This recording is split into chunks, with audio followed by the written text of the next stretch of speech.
दोस्तों, आपका बहुत बहुत स्वागत है आपके अपने YouTube channel smart GS world में। इस वीडियो में मैं आपको बताने वाला हूं एसएससी द्वारा पिछले सालों में पूछे गए जीके के मोस्ट इम्पोर्टेंट पीवाईक्यूज के बारे में। फ्रेंड्स, आपने मेरी अभी तक की सभी वीडियोस को बहुत अप्रिशिएट किया है, उसके लिए आपका बहुत बहुत धन्यवाद। आपके इसी अप्रिशिएशन की वजह से मुझे और ज़्यादा मेहनत करने का मोटिवेशन मिलता है। आशा है मेरा ये लेक्चर भी आपको बहुत पसंद आएगा। तो आइए शुरू करते हैं पहले क्वेश्चन के साथ। भारत में प्रोजेक्ट टाइगर कब शुरू किया गया था? In which year was the Project Tiger launched in India? तो ये शुरू किया गया था 1973 में। 1 अप्रैल 1973 को शुरू किया गया था ये। प्रोजेक्ट टाइगर के बारे में थोड़ा देख लेते हैं। ये 1973 में तो शुरू किया गया था, लेकिन क्वेश्चन ये भी आता है कि ये कौन से अधिनियम के तहत शुरू किया गया था। तो ये शुरू किया गया था वन्यजीव संरक्षण अधिनियम 1972 के तहत। ये आपको पता होना चाहिए, इम्पोर्टेंट क्वेश्चन है ये। ये भी इम्पोर्टेंट है कि स्थापना कब हुई थी, ये पिछले सालों में आते हैं ये क्वेश्चन। इसका उद्देश्य जो है वो बाघों की घटती जनसंख्या को रोकना था। ये शुरू किया गया था जिम कॉर्बेट नेशनल पार्क से, जो कि उत्तराखंड में है। इस जिम कॉर्बेट नेशनल पार्क से भी क्वेश्चन आए हुए हैं। इसका पुराना नाम पूछ लेता है, पुराना नाम जो कि हैली नेशनल पार्क है। जिम कॉर्बेट पार्क की स्थापना जो हुई थी 1936 में हुई थी। 1936 में स्थापना हुई थी इसकी। इसका जो हैली नेशनल पार्क से जो नाम बदलकर जिम कॉर्बेट नेशनल पार्क किया गया था, वो किया गया था 1957 में, नाम बदला। फिर एक ये प्रोजेक्ट टाइगर के साथ आपको प्रोजेक्ट एलिफेंट भी पता होना चाहिए। प्रोजेक्ट एलिफेंट, देखिए फ्रेंड्स, चीज़ों को थोड़ा कनेक्ट करके पढ़ेंगे तो चीज़ें ज़्यादा याद रहती हैं।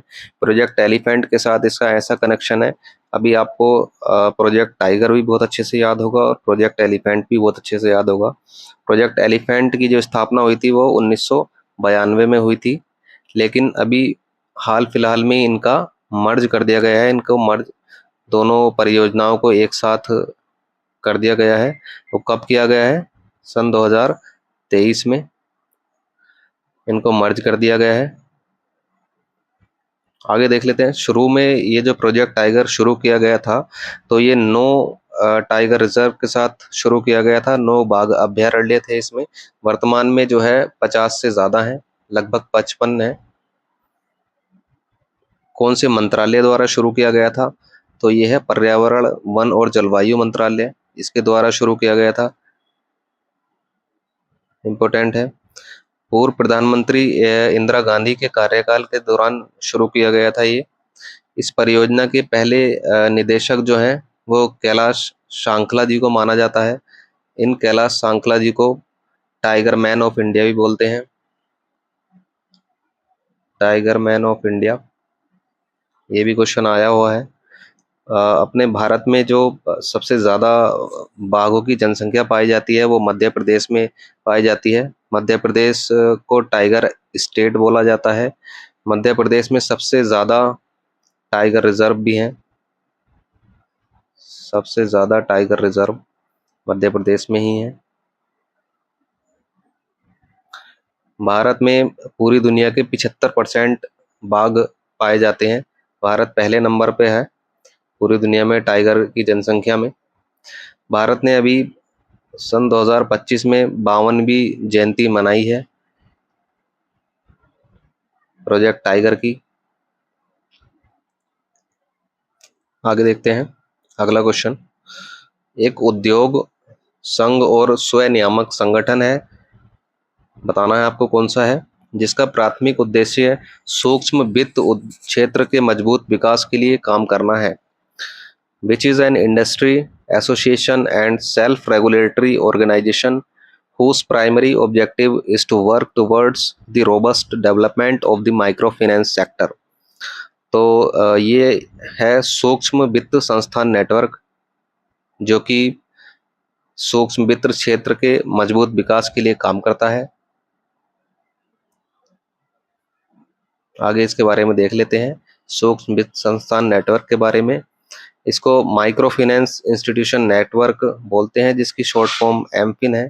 ये भी याद होनी चाहिए, पूछ लेता है एग्जाम में। इसकी डेफिनेशन देख लेते हैं। ये क्या करता है?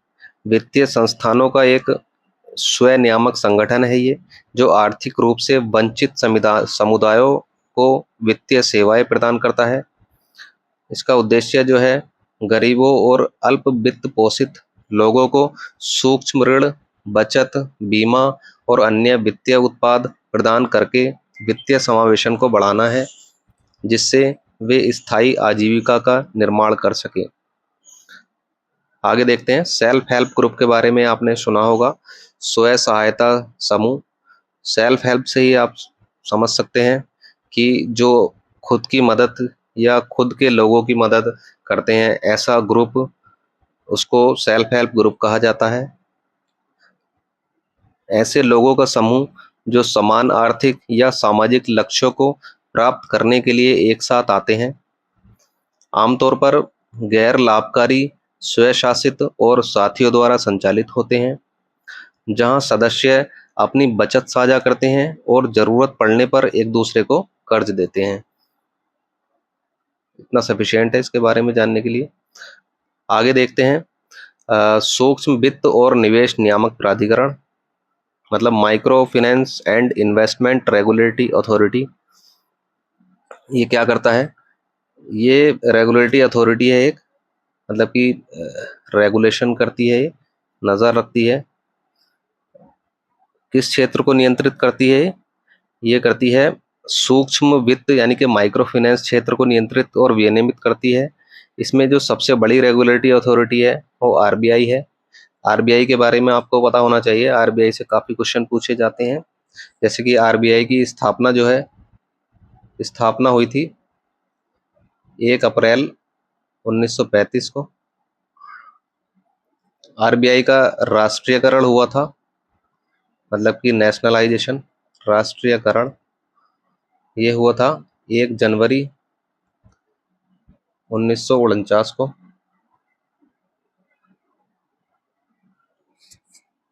आरबीआई के पहले गवर्नर पूछ लेता है। आरबीआई के जहाँ पे स्पेस है यहाँ लिख देता हूँ। फर्स्ट गवर्नर जो है वो पूछ लेता है, तो ये आपके ओसबोर्न स्मिथ जी हैं। ओसबोर्न स्मिथ जो है आरबीआई के पहले गवर्नर थे। आरबीआई के जो पहले इंडियन गवर्नर हैं ये भी पूछे जाते हैं, फर्स्ट इंडियन गवर्नर, तो ये सीडी देशमुख जी थे, सीडी देशमुख जी। इसके बारे में ये और पूछता है कि आरबीआई की स्थापना किस कमीशन की उस पर हुई थी, सिफारिशों पर, तो ये हिल्टन यंग कमीशन था एक, उसकी सिफारिशों पर आरबीआई की स्थापना हुई थी। आरबीआई का मुख्यालय पूछ लेता है, आरबीआई का मुख्यालय मुंबई में है। ये जितने ही फैक्ट्स फ्रेंड्स मैंने आपको बताए हैं, मोस्ट इम्पोर्टेंट फैक्ट्स हैं, मोस्ट इम्पोर्टेंट फैक्ट्स हैं, इनसे क्वेश्चन बहुत ज़्यादा पूछे जाते हैं। आगे देखते हैं, ये जो एमफिन है, मतलब कि micro finance and investment regulatory authority, इनका जो मुख्य कार्य है वो क्या है? इनका मुख्य कार्य है सूक्ष्म वित्त संस्थानों की गतिविधियों की निगरानी करना, ताकि वे गरीब और कम आय वाले लोगों को छोटे ऋण प्रदान करें और वित्तीय समावेशन को बढ़ावा दें। इतना सफिशिएंट है। आगे देखते हैं, सेबी भी एक जो है वो रेगुलेटिंग अथॉरिटी है। सेबी की जो फुल फॉर्म है वो security exchange board of India, security and exchange board of India है, मतलब कि भारतीय प्रतिभूति और नियमन बोर्ड इसको बोलते हैं। सेबी की स्थापना पूछ लेता है। सेबी की स्थापना हुई थी 12 अप्रैल 1988 को। पहले प्रशासनिक निकाय के रूप में स्थापना हुई थी इसकी, प्रशासनिक निकाय के रूप में। बाद में इसको 1992 में संवैधानिक निकाय बना दिया गया। संवैधानिक निकाय बना दिया गया इसको। सेबी का मुख्यालय भी जो है वो मुंबई में ही है। सेबी के जो पहले अध्यक्ष थे, फर्स्ट अध्यक्ष जो हैं इसके चेयरमैन, वो थे S.A. दबे। ये सारे इंपॉर्टेंट फैक्ट्स आपको याद होने चाहिए। आगे देख लेते हैं IFFA IFSCA। ये अभी ज़्यादा पुरानी संस्था नहीं है। इसकी फुल फॉर्म देख लेते हैं। इसकी फुल फॉर्म है इंटरनेशनल फाइनेंशियल सर्विसेज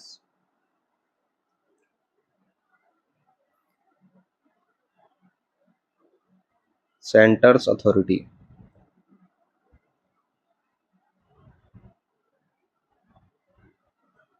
इसकी स्थापना अभी सन 2020 में हुई है। आगे नाबार्ड के बारे में देख लेते हैं। नाबार्ड जो है वो राष्ट्रीय कृषि और ग्रामीण विकास बैंक है। नाबार्ड की फुल फॉर्म है national bank for agriculture and rural development. NABARD की स्थापना हुई थी 12 जुलाई 1982 को। किस समिति की सिफारिशों पर हुई थी? तो बी शिवरमन समिति थी, इसकी सिफारिशों पर हुई थी। नाबार्ड का मुख्यालय भी मुंबई में है। नाबार्ड का जो मुख्य कार्य है वो क्या है? ये ग्रामीण क्षेत्रों में कृषि, लघु उद्योगों और अन्य ग्रामीण अर्थव्यवस्था से संबंधित गतिविधियों के विकास के लिए वित्तीय और गैर वित्तीय सहायता प्रदान करता है। RBI का जो मुख्य उद्देश्य है वो है ग्रामीण अर्थव्यवस्था को मजबूत बनाना और सतत विकास को बढ़ावा देना। RBI के जो वर्तमान चेयरमैन हैं, नाबार्ड के जो वर्तमान चेयरमैन हैं वो शाहजी केबी हैं। ये 7 दिसंबर सन 2022 से सन 2000 अक्टूबर 2025 तक तो यही है। आप अगर ये वीडियो बाद में देखते हैं 2025 के बाद, तो इस फैक्ट को अपडेट कर सकते हैं। नाबार्ड के जो पहले चेयरमैन थे वो थे M रामकृष्णप्पा। नाम थोड़ा सा डिफिकल्ट है। M रामकृष्णप्पा, ये नाम है। M रामकृष्णैया। नाम में थोड़ा फंबल हो रहा था लेने में। कुछ नाम ऐसे होते हैं जो थोड़ा सा डिफिकल्ट होते हैं। अगला क्वेश्चन देख लेते हैं। निम्नलिखित में से कौन सा राज्य दालों का सबसे बड़ा उत्पादक है? Which of the following states is the biggest producer of pulses? तो ये काफ़ी पूछा जाता है ये क्वेश्चन।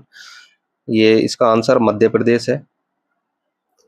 मध्य प्रदेश जो है भारत में दालों का सबसे बड़ा उत्पादक राज्य है। मध्य प्रदेश की राजधानी जो है भोपाल है। हरियाणा और पंजाब दोनों की राजधानी चंडीगढ़ है।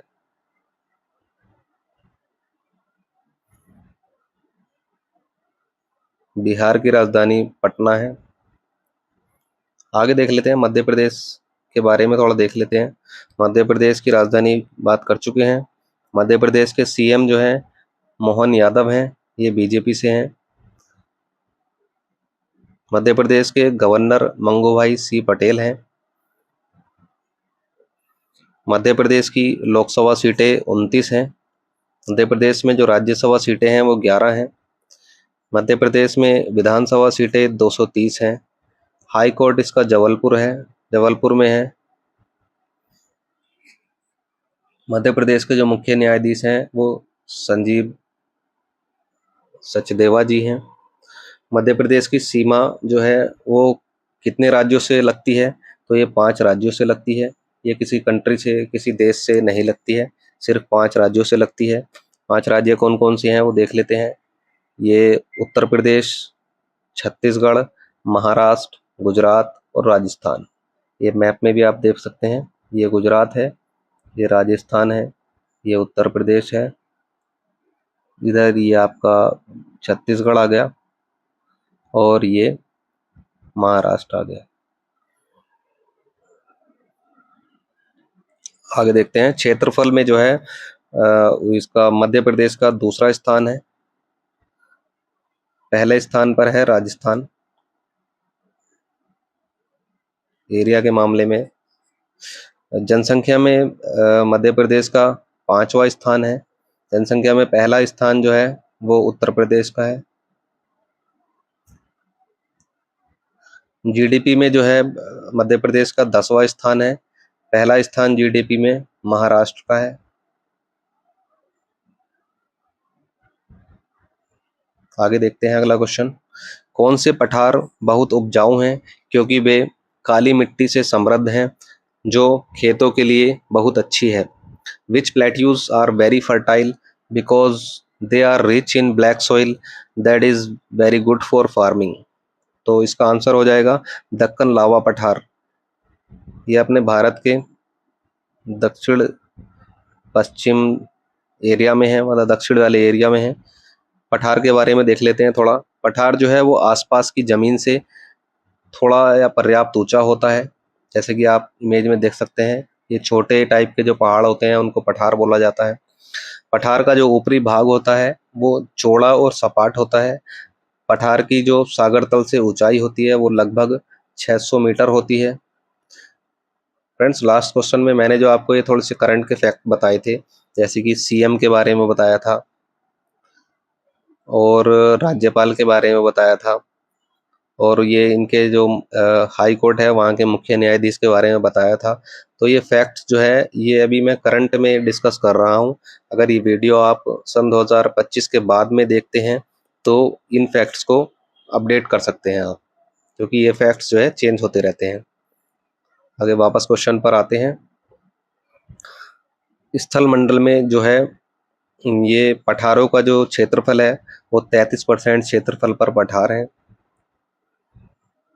जितने टोटल जमीन है मतलब कि उनके 33% पर पठार है। पठार जो है वो द्वितीय श्रेणी में आते हैं। तीनों जितने स्थल मंडल पर स्थलाकृतियां हैं, मतलब जितनी भी चीजें हैं, तो उनको 3 श्रेणियों में बांटा गया है। पहली श्रेणी, दूसरी श्रेणी और तीसरी श्रेणी। पहली श्रेणी में क्या क्या आता है? पहली श्रेणी में आता है महाद्वीप और महासागर, ये आते हैं पहली श्रेणी में। दूसरी श्रेणी में जो आते हैं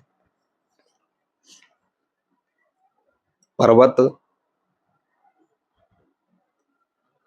पठार भी इसी में आते हैं, मैदान और झीलें, ये दूसरी श्रेणी में आते हैं। तीसरी श्रेणी में जो आते हैं वो नदियाँ, खाड़ी, डेल्टा, पवन, हिमनद जो ग्लेशियर होते हैं वो इसमें आते हैं। पठारों की उत्पत्ति के विभिन्न कारक हो सकते हैं, मतलब कि इनकी उत्पत्ति काफ़ी चीज़ों से हो सकती है, जैसे कि भूगर्भिक हलचलें, ज़मीन के नीचे कुछ अगर हलचल है, कोई जैसे टेक्टोनिक प्लेट्स होती हैं वो एक इधर से उधर खिसकती हैं, तो उस वजह से पठार की उत्पत्ति हो सकती है। ज्वालामुखी निकलता है, ज्वालामुखी क्रिया के समय निकले लावे के जमाव से इनकी उत्पत्ति हो सकती है। पर्वतों के निर्माण के समय किसी समीपवर्ती भाग के अधिक ऊपर न उठ पाने के कारण इनकी उत्पत्ति हो सकती है। आगे दक्कन के पठार के बारे में थोड़ा देख लेते हैं। ये भारत के पश्चिम और दक्षिण में स्थित है। ये देख सकते हैं आप, ये दक्कन का पठार है ब्लू कलर के इसमें शेप में। इधर ये जो है ये पश्चिमी घाट है, पश्चिमी घाट है ये, और इधर का एरिया जो है ये पूर्वी घाट है। पूर्वी घाट के इधर जो पानी वाला एरिया है ये बंगाल की खाड़ी है, बंगाल की खाड़ी। और इधर जो पश्चिमी घाट के नीचे इधर जो पानी वाला एरिया है ये अरब सागर है। ये भारत का सबसे बड़ा पठार है दक्कन का पठार। कितने एरिया में फैला हुआ है? तो ये 5 लाख वर्ग किलोमीटर के एरिया में फैला हुआ है। कितने राज्यों में है? तो भारत के 8 राज्यों में है ये। 8 राज्य कौन कौन से हैं? महाराष्ट्र है, तेलंगाना है, आंध्र प्रदेश है, कर्नाटक है, केरल है, तमिलनाडु है, मध्य प्रदेश है और छत्तीसगढ़ है। ये 8 राज्यों में दक्कन का पठार फैला हुआ है। आगे देखते हैं, पश्चिमी घाट, पूर्वी घाट और सतपुड़ा पर्वत तीनों से घिरा हुआ है। अभी बता चुका हूँ आपको। जैसे ये मैप है तो इधर पश्चिमी घाट है, ये इसकी आकृति है ऐसे करके ट्रायंगुलर त्रिभुजाकार आकृति है इसकी। इधर ऊपर सतपुड़ा की पर्वत है, इधर पश्चिमी घाट है, इधर पूर्वी घाट है। तो ये इन तीनों से घिरा हुआ है। इसका निर्माण कैसे हुआ? तो ये बेसाल्टिक लावा के जमने से हुआ है इसका निर्माण। ये क्वेश्चन इंपॉर्टेंट है, पूछ लेता है दक्कन के पठार का निर्माण कैसे हुआ या कौन सी चट्टानें उसमें पाई जाती हैं, ये पूछ लेता है। मुख्य रूप से काली मिट्टी पाई जाती है, ये भी मोस्ट इम्पोर्टेंट क्वेश्चन है। काली मिट्टी का दूसरा नाम पूछ लेता है, रेगुड़ मिट्टी बोलते हैं इसको। दक्कन के पठार की सबसे ऊंची चोटी, ये भी पूछ लेता है। अन्नामुड़ी केरल में है, अनाईमुड़ी। इसकी हाइट 2695 मीटर है। इसकी दूसरी सबसे ऊंची चोटी पूछ लेता है, यह है डोडा बेटा, जो कि नीलगिरी पहाड़ियों में तमिलनाडु में स्थित है। इसकी हाइट जो है, इसकी ऊंचाई 2637 मीटर है। ये भी इम्पोर्टेंट है। आगे देखते हैं अगला क्वेश्चन। निम्नलिखित में से कौन सा भारत के लिए राष्ट्रपति पद के लिए शर्त नहीं है? Which of the following is not a condition for the president's office in India? तो सबसे पहले देख लेते हैं कि जो भारत के राष्ट्रपति पद के लिए नियम और शर्तें हैं, नियम और शर्तें वो कौन से अनुच्छेद में दी गई हैं? तो अनुच्छेद 59 में दी गई हैं। अनुच्छेद 58 में, इससे कंफ्यूज नहीं होना है आपको, अनुच्छेद 58 में जो है वो योग्यता दी गई है। 3 योग्यताएं हैं उसके राष्ट्रपति पद के लिए, वो हम बाद में डिस्कस करेंगे। पहले इस क्वेश्चन से रिलेटेड देख लेते हैं। अनुच्छेद 59 में जो है राष्ट्रपति पद के लिए नियम और शर्तें दी गई हैं। तो पहले देख लेते हैं कौन कौन सी नियम और शर्तें हैं अनुच्छेद 59 के बारे में। इसमें 4 शर्तें दी गई हैं। राष्ट्रपति संसद के किसी सदन या किसी राज्य के विधानमंडल के किसी सदन का सदस्य नहीं होगा। पहली शर्त यह है, अगर वो किसी सदन का या फिर किसी राज्य के विधानमंडल का या फिर किसी और ऑफिस का सदस्य है या वहाँ कार्य करता है, तो राष्ट्रपति बनने के बाद उसका जो पद है वो सेवा मुक्त मान लिया जाएगा। मतलब उस पद से वो सेवा मुक्त मान लिया जाएगा और वो राष्ट्रपति पद का कार्यभार ग्रहण करेगा। दूसरा है, किसी लाभ के पद पर राष्ट्रपति नहीं हो सकता। लाभ का पद जो है वो अनुच्छेद 102 में दिया गया है, ये आपको पता होना चाहिए। राष्ट्रपति बिना किराया दिए, ये हमारे क्वेश्चन से रिलेटेड है। राष्ट्रपति बिना किराया दिए अपने शासकीय निवास के उपयोग का हकदार होगा। मतलब कि उसको किराया नहीं देना, जो उसको शासकीय निवास है, राष्ट्रपति निवास है, वो उसके उपयोग का हकदार होगा। फिर अगला है, राष्ट्रपति की उपलब्धियां और भत्ते उसकी पदावधि के दौरान कम नहीं किए जाएंगे। अब क्वेश्चन पर आते हैं। ये दे रखा था, इसमें ऑप्शन है, वह अपने आधिकारिक निवास का उपयोग किराए के भुगतान के बिना नहीं कर सकेगा। मतलब किराया तो उसे देना ही नहीं है, तो ये हमारा ये कोई शर्त नहीं है। तो क्वेश्चन में भी ये पूछा है कि कौन सी शर्त नहीं है, तो हमारा सही आंसर ये हो जाएगा, ऑप्शन नंबर 1। बाकी ऑप्शन ये सही दे रखे हैं। संसद के किसी सदन का सदस्य नहीं होगा, ठीक है, सदस्य नहीं होगा। कार्यकाल के दौरान उसके मत कम नहीं किए जाएंगे, ठीक है, मत कम नहीं किए जाएंगे। वह लाभ के किसी पद पर नहीं रहेगा, लाभ का पद पर नहीं रहेगा, अनुच्छेद 102 में दे रखा है। इस क्वेश्चन के साथ आज का हमारा वीडियो यहीं समाप्त होता है। आज का मेरा लेक्चर आपको कैसा लगा? आज के लेक्चर में जितने क्वेश्चंस हैं, उन क्वेश्चंस में से कौन सा क्वेश्चन आपको सबसे ज़्यादा इंटरेस्टिंग लगा? आप अपना कीमती फीडबैक कमेंट सेक्शन में ज़रूर बताइए। अगर ये वीडियो आपको अच्छी लगी हो तो लाइक, शेयर और सब्सक्राइब कीजिए आपके अपने चैनल स्मार्ट जीएस वर्ल्ड को। नेक्स्ट वीडियो में मैं और भी इम्पोर्टेंट क्वेश्चंस लेकर आऊँगा। Thank you.